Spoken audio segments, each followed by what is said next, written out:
Hello people, welcome back. आज हम लोग कंटिन्यू करेंगे जो लास्ट टाइम हम लोग ने किया था।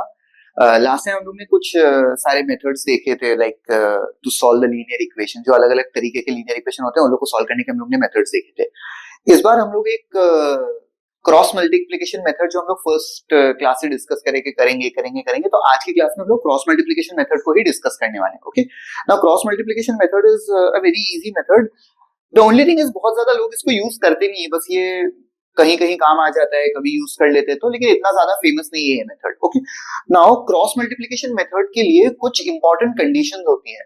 मैंने आप लोगों को बताया था कि जो लीनियर इक्वेशन होता है ना, वो एक स्पेसिफिक फॉर्मेट में लिखा होता है, और लीनियर इक्वेशन का वो फॉर्मेट होता है ए एक्स प्लस बी वाई, या तो इक्वल्स टू सी होता है, या तो ऐसा होता है plus C equals to zero. Okay, ये दो चीजें होती है, दोनों में से कुछ भी एक चल जाता है।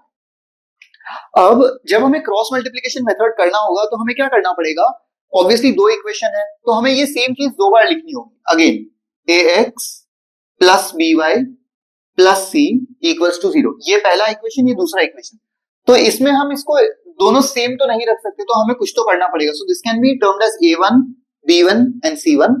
This could be a2 b2 and c2। ठीक है, c2 फाइन। अब अगर हमें ये पता चल गया ना कि a1 b1 c1 का क्या वैल्यू है, a2 b2 c2 का क्या वैल्यू है, तो हम बहुत आराम से क्रॉस मल्टीप्लिकेशन मेथड को सॉल्व कर सकते हैं। सॉल्व करने का तरीका ऐसा होता है कि हम यहां पर लिखेंगे x अपॉन कुछ तो इक्वल्स टू y अपॉन कुछ तो इक्वल्स टू 1 अपॉन कुछ तो। अब वो कुछ तो क्या है वो हमें डिसाइड करना पड़ेगा। वो डिसाइड करने के लिए हमें यहां पर कोई चीज बनानी पड़ेगी, that is B cap, B C A B. इसको मैं बी कैप पढ़ता हूं।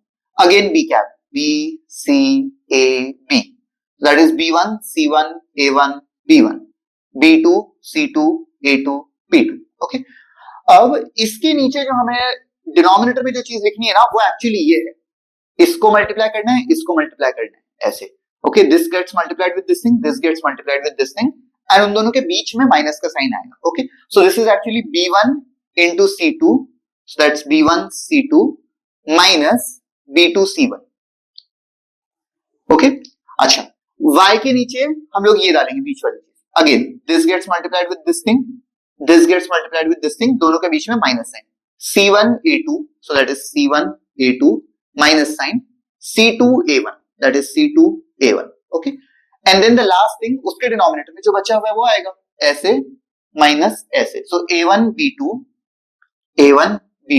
Minus a2 b1 a2 b1। ठीक है, तो ये फॉर्मेट होता है एक्चुअली क्रॉस मल्टीप्लिकेशन मेथड से सॉल्व करने का। इसको क्रॉस मल्टीप्लिकेशन बोलते ही इसीलिए बिकॉज यहाँ पर दिख रहा है हमें सब हम क्रॉस मल्टीप्लाई कर रहे हैं, चीजें इधर उधर कर रहे हैं। ओके, सो इसके बेसिस पर ही हम लोग कोई क्वेश्चन देखेंगे और डिसाइड कर पाएंगे कि चलो हम कर पा रहे हैं या नहीं कर पा रहे। Okay, so I have a few questions marked over here, let's see if we are able to do it.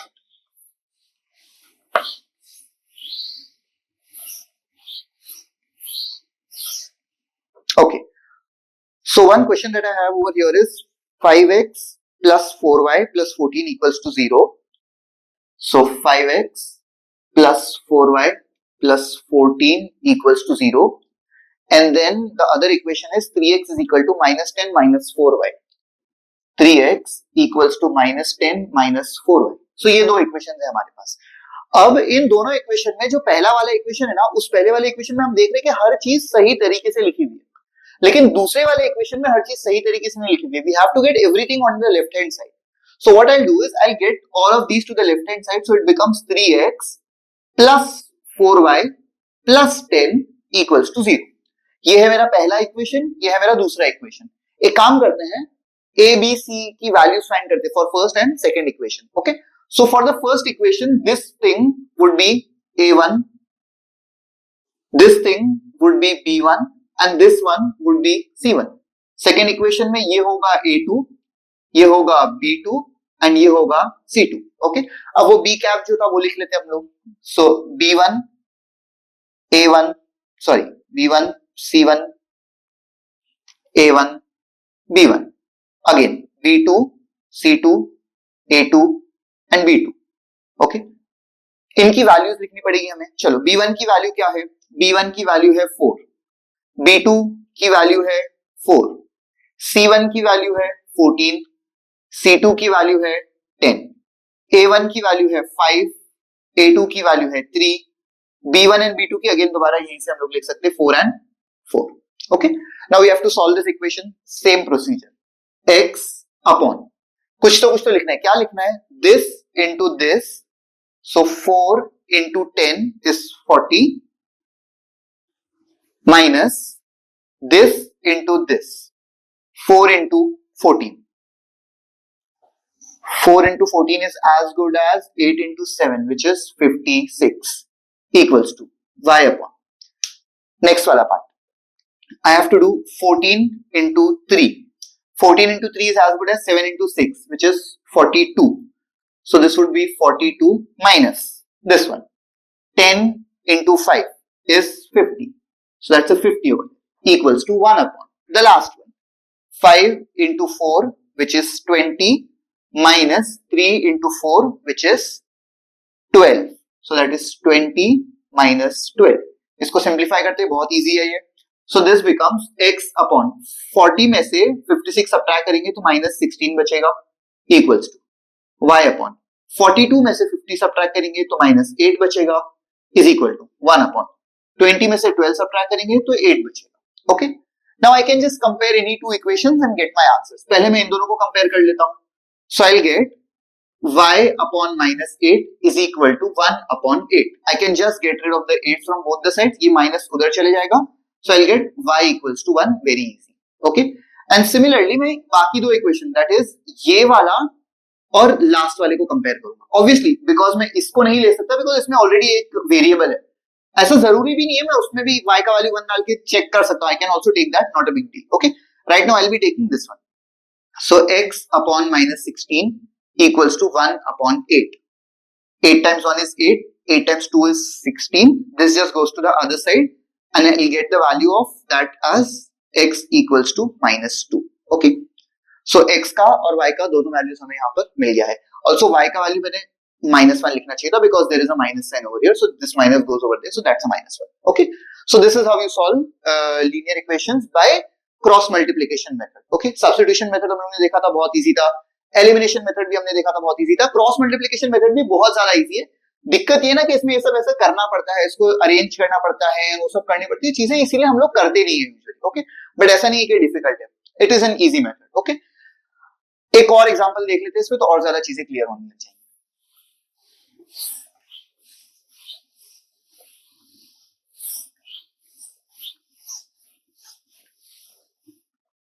Okay, so the next example that I have over here is 4x minus 3y equals to 0. 4x minus 3y equals to 0. And then 2x plus 3y equals to 18. 2x plus 3y equals to 18. अब obviously मुझे दिख रहा है ये दोनों equation जो है उस स्टैंडर्ड फॉर्मेट में नहीं है जिसमें होने चाहिए. तो मुझे क्या करना पड़ेगा, दोनों को स्टैंडर्ड फॉर्मेट में लिखना पड़ेगा. 4x minus 3y. अब इसमें इस जीरो को मैं इस तरफ ला नहीं सकता, इसका मतलब मुझे यहाँ पे प्लस 0 लिखना पड़ेगा equals to 0, because constant term ही नहीं है. So I can just write 0 as a constant term. अच्छा, सेकंड वाले इक्वेशन में I can say 2x plus 3y. I can take that 18 from that side to this side, so it becomes a minus 18 equals to 0. Okay, now they are in the format ax plus by plus c equals to 0. इसके अंदर ये a है, ये b है, ये c है, a1 b1 c1 a2 b2 c2. Okay, let's write that b cap b cap b cap b1 c1 a1 b1 b2 c2 a2 b2. Values लिख लेते हैं. ये है a1 which is this 4. ये है b1 which is minus 3. ये है c1 0. a2 ये है b2, same thing over here, and ये है c2 which is minus 18. Okay, now the equation x upon something equals to y upon something equals to 1 upon something. ठीक है, x के लिए हम क्या करेंगे, we'll have to multiply this thing. 3 into 18. 3 into 18 is as good as 9 into 6. 9 6 are 54. So that turns out to be 54 minus 3 into 0, which is just 0. अब मैं obviously यहाँ पे एरोज भी डाल रहा हूँ, आप लोग को समझ रहा होगा मैं क्या कर रहा हूँ। अच्छा नेक्स्ट वाले में आ जाते हैं। 0 into 2 is 0 minus 18 into 4 is as good as 9 into 8. 9 times 8 is 72 and obviously ये नेगेटिव है तो ये प्लस 72 हो जाएगा. Okay and then the last one 4 into 3 which is 12 minus 2 into negative 3 which is negative 6, लेकिन ये माइनस एंड माइनस प्लस 6 बन जाएगा. Okay so this thing now becomes x over 54 equals to y over 72 equals to 1 over 80. That's it. इतना simple है. Again same procedure, पहले इन दोनों को consider कर लेते हैं हम लोग. तो ये हमें मिलेगा y upon 72 equals to 1 upon 18.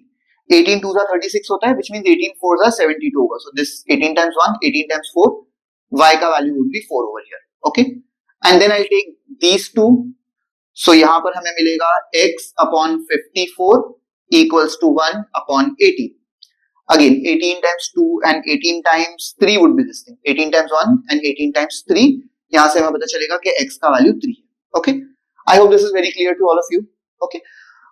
Okay फिर हम क्या करते हैं, अब एक दूसरे टाइप का एक प्रॉब्लम देखते हैं जिसको जरूरी नहीं हम लोग इसी मेथड से सॉल्व करें, किसी और मेथड से भी सॉल्व कर सकते हैं हम लोग उसको, but let's see what method we'll follow.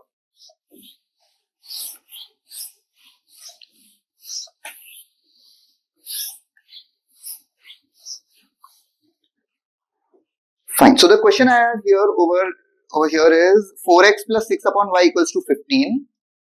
4x plus 6 upon y equals to 15, and the other equation that is given to me is 3x minus 4 upon y equals to 7.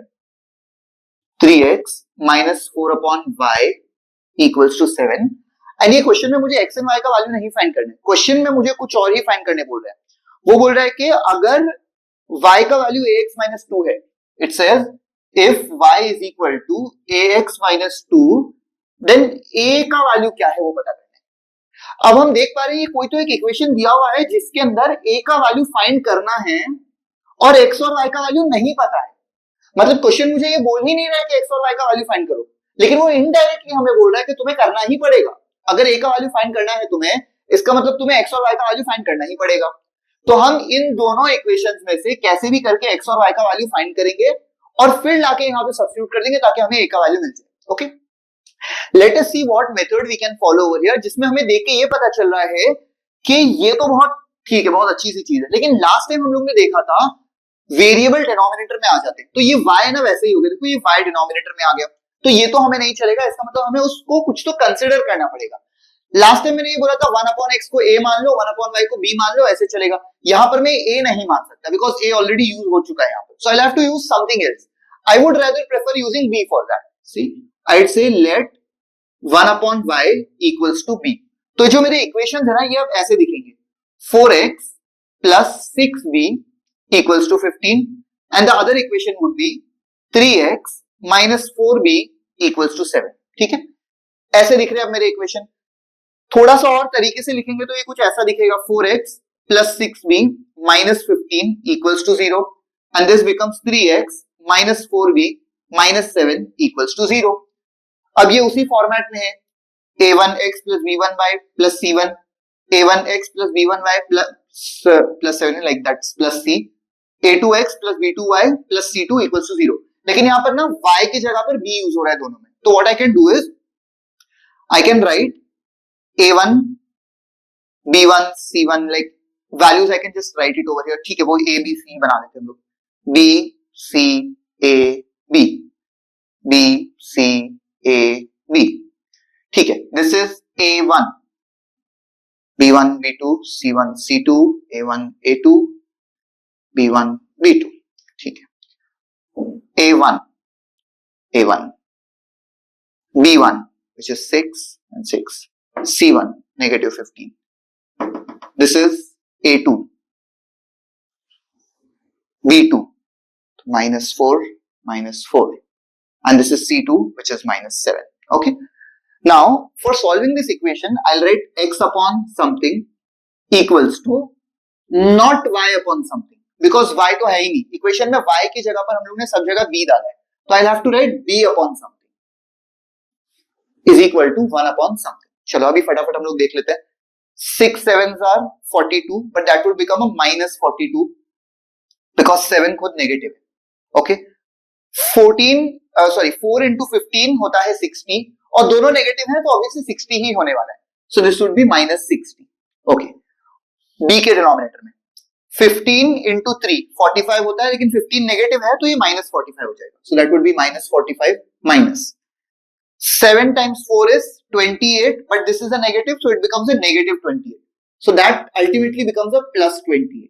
Okay, 1 के denominator में 4 times 4 16, but that would be a negative 16 because वो दूसरा वाला 4 negative है, minus 3 times 6 is 18, so I'll write in 18 over here as it is.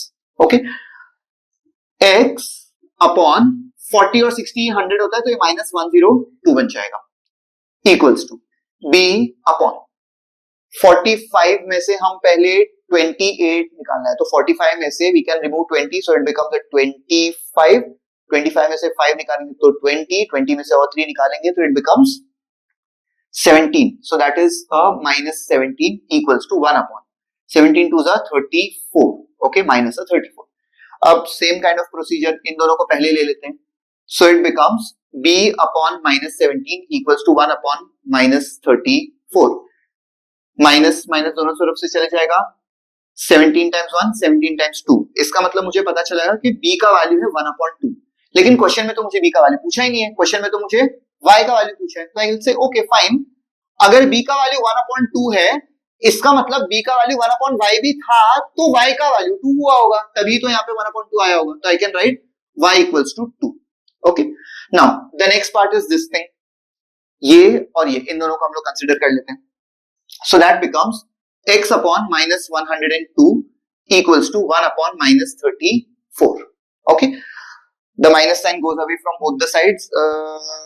34, 3 3s are 9, so 90, 4 3s are 12. So this thing becomes times 1 and times 3. यहां से हमें पता चल जाएगा कि x का वैल्यू जो है वो 3 है। Okay, x और y का वैल्यू क्वेश्चन में रिक्वायर्ड ही नहीं है, हम खुद x और y का वैल्यू निकालने की कोशिश कर रहे हैं। क्वेश्चन में जो चीज रिक्वायर्ड है वो हम लोग उस पे फोकस करते हैं। This is the actual question. Okay, y is equal to ax minus 2, so I'll say fine, y is equal to ax minus 2, so y equals to ax minus 2। y का value 2 है, is equal to a into x का value 3 है, I'll write 3 minus 2। this minus 2 goes to the other side, side change, sign change, is equal to 3a। 2 plus 2 is a 4 equals to 3a, which means a का value होगा 4 upon 3, and that is my final answer। okay, I hope this is very clear to everyone over here। इसमें भी कुछ doubts रहेंगे तो आप लोग मुझे पूछ सकते हैं। लास्ट टाइम मैंने एक क्वेश्चन पूछा था कि डिनोमिनेटर में जीरो कुछ नहीं होता, और किसी ने नीचे कमेंट किया था और उन्होंने बताया था कि डिनोमिनेटर जीरो नहीं होता because it is an undefined term, मतलब वो अनडिफाइंड हो जाता है, उसको कोई आंसर नहीं आता। लेकिन I was expecting a better answer कि क्यों नहीं हो सकता या फिर वो अनडिफाइंड क्यों हो जाता है, वो मुझे जानना था। तो लेट्स सी, हम ना एक बेसिक, आई होप ये सबको क्लियर हो गया, I will just clear it out, तो मैं आप लोग को एक्सप्लेन कर पाऊंगा वो चीज कि क्यों डिनोमिनेटर में जीरो नहीं एग्जिस्ट कर सकता। ओके, सो हम लोग ने जब बचपन में पढ़ना स्टार्ट किया था तो हमने एडिशन पढ़ा था, सब्ट्रैक्शन पढ़ा था, और उसके थोड़े टाइम के बाद हम लोग ने मल्टीप्लिकेशन पढ़ा था, and then we moved on to division and all those things. So जब हमने स्टार्ट किया था मल्टीप्लिकेशन, तो मल्टीप्लिकेशन में हमें पता नहीं था कि हम कर क्या रहे हैं। ओके, मल्टीप्लिकेशन में हमें रैंडमली कोई आके बोल देता था कि ऐसे ही 1 से लेके 10 तक या 1 से लेके 12 तक टेबल्स है, याद करके आ जाओ, और हम लोग वही करते थे, और उसमें से आधे से ज्यादा टेबल्स हमें याद ही नहीं होते थे। ऑब्वियसली मुझे भी नहीं याद होते थे। 7 का टेबल तो बिल्कुल भी याद नहीं होता था, तो मैं 7 times 1 is 7, 7 times 2 is ऐसे ऐसे ऐसे ऐसे ऐसे करके 14 बोलता था, फिर 7 times 3 is ऐसे ऐसे ऐसे 21। तो एक्चुअली जो मैं ऐसे ऐसे ऐसे जो कर रहा हूं ना, this is actually counting. And what am I counting? I am just counting another 7 to that 7। जो पहले 7 था उसी पे 7 ऐड कर लिया, 14 मिला उसी पे और 7 ऐड कर लिया। तो इसका मतलब मल्टीप्लिकेशन का मतलब होता है रिपीटेड एडिशन, मतलब किसी भी चीज को बार बार ऐड करने को ही मल्टीप्लिकेशन कहते हैं। इसका एक बेसिक एग्जांपल होता है हमारे पास, विच इज 5 times 2। हिंदी में बोलेंगे तो 5 बार 2, 5 times 2, 5 बार 2। इसका मतलब 2 को 5 बार ऐड करना है, which means 2 plus 2 plus 2 plus 2 plus 2, और इसका आंसर हमें 10 मिलता है। सबकॉन्शियसली हम लोग यही चीज कर रहे होते हैं, कोई भी मल्टीप्लिकेशन जब हम लोग करते हैं तो हम यही चीज कर रहे होते हैं सबकॉन्शियसली। अच्छा, obviously if multiplication is repeated addition then division would be repeated subtraction. ठीक है, ओके. इसका उल्टा एक एग्जांपल ले लेते हैं, 10 डिवाइडेड बाय 2. इसका मतलब ये है कि 10 में से 2 को हमें सब्ट्रैक्ट करना है, लेकिन 10 में से 2 को कब तक सब्ट्रैक्ट करना है, जब तक आंसर 0 ना आ जाए. सो आई डू 10 minus 2, आंसर 0 नहीं आया, एक और 2 सब्ट्रैक्ट किया नहीं आया, एक और 2 किया नहीं आया, एक और 2 किया नहीं आया, एक और 2 सब्ट्रैक्ट कर लिया तो आंसर 0 आ गया. And that is actually my answer कि 10 में से 2 को कितनी बार सब्ट्रैक्ट किया तो मेरा आंसर 0 आया. So that is 5. So 10 divided by 2 हम 5 इसीलिए कहते हैं. Okay, now comes the real question कि 1/0 डिनोमिनेटर में 0 क्यों नहीं हो सकता. इसका यही मतलब है कि 1 में से 0 को सब्ट्रैक्ट करना है. जैसे यहाँ पे 10 में से 2 को सब्ट्रैक्ट करना है, यहाँ पे यही मतलब है कि 1 में से 0 को सब्ट्रैक्ट करना है. ठीक है ना, कब तक सब्ट्रैक्ट करते हैं, जब तक आंसर 0 नहीं आ जाता. सो आई से 1 minus 0, आंसर 0 नहीं आया, अनदर 0, आंसर 0 नहीं आया, अनदर 0. ऐसे करते करते करते करते करते करते हम पूरी दुनिया घूम के भी अगर आ जाए सेम जगह पर, तो करते करते करते कभी भी इस चीज का आंसर 0 नहीं आने वाला. तो ये हम लोग ने एक्चुअली इसमें से कितनी बार 0 को सब्ट्रैक्ट किया वो डिसाइड करना है. तो हम लोग ने इनफाइनाइट नंबर ऑफ टाइम्स यहां से 0 को सब्ट्रैक्ट किया. या फिर हम ये भी बोल सकते हैं कि it is not defined that how many times I have subtracted a 0 from this thing. इसीलिए हम ये कहते हैं कि डिनोमिनेटर में 0 नहीं हो सकता. Now the conclusion of this thing is कि डिनोमिनेटर 1 का जरूरी नहीं है. ऊपर 2 हो, x हो, y हो, कोई वेरिएबल हो, कोई नंबर हो, कोई भी चीज हो सकती है, real, imaginary, whatever it is. Numerator में doesn't really matter. Denominator can not be 0 because 1 में से 0 सब्ट्रैक्ट करके भी 0 नहीं आने वाला, किसी भी चीज में से 0 सब्ट्रैक्ट करके आंसर 0 नहीं आने वाला. That is the thing. So anything upon 0 is not defined, इसीलिए. Okay, that is it for this one. Thank you so much. Next class में we'll be discussing a few word problems and that would conclude the topic over here. Okay. Thank you so much guys. Bye bye.